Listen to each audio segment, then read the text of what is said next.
Kalau kamu pikir peluang Indonesia ke Piala Dunia 2026 sudah tertutup, pikir lagi. Meski baru saja kalah tipis dari Arab Saudi, ada skenario menarik bahkan nyaris ajaib yang bisa bikin Garuda tetap terbang tinggi menuju putaran berikutnya. Dan uniknya ada ramalan yang bilang tanda-tanda menuju Piala Dunia itu sudah mulai terlihat. Tapi apakah benar akan terwujud? Kamis dini hari di Jeddah, suasana di King Abdullah Sport City begitu tegang.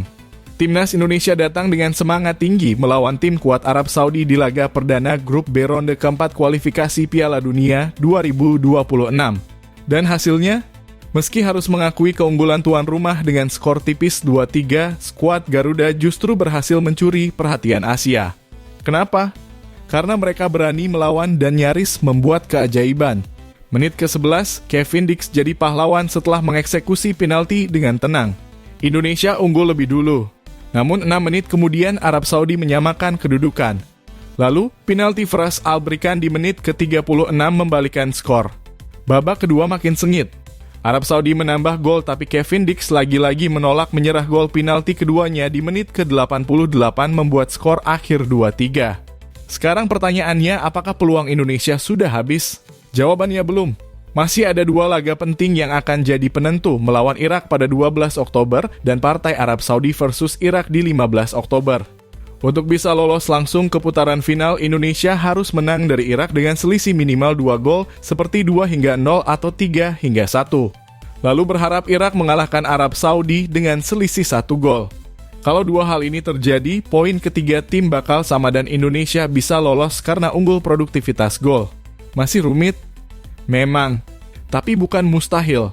Yang menarik, poin fair play juga berperan penting.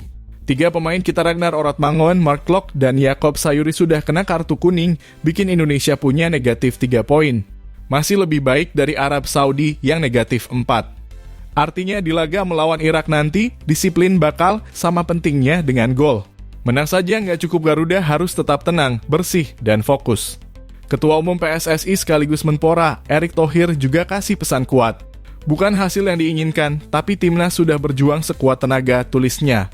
Ia menegaskan saatnya bangkit dan fokus ke laga berikutnya. Karena kekalahan tipis ini bukan akhir, tapi awal dari kebangkitan baru. Dan di tengah semua skenario itu muncul sosok yang bikin warganet ramai, Rara, sang pawang hujan. Lewat pembacaan kartu tarotnya, Rara menyebut ada simbol kepemimpinan dan piala tanda peluang lolos masih terbuka lebar. Katanya warna merah di kartu yang muncul melambangkan semangat tak padam. Tapi ia juga mengingatkan keberhasilan sejati datang dari usaha dan doa. Ramalan ini pun bikin banyak fans penasaran apakah tanda-tanda itu bakal jadi kenyataan? Patrick Kluivert dan tim kini bersiap habis-habisan menghadapi Irak. Pertahanan diperkuat, serangan diasah, dan mental ditempa. Karena di titik ini bukan sekadar soal skor, tapi soal harga diri bangsa. Apakah mimpi itu akan jadi nyata? Apakah Garuda bisa menembus sejarah dan mengibarkan bendera merah putih di Piala Dunia 2026? Satu hal pasti, peluang itu masih ada. Dan selama masih ada harapan, Indonesia akan terus berjuang. Karena mimpi besar tak pernah lahir dari rasa takut.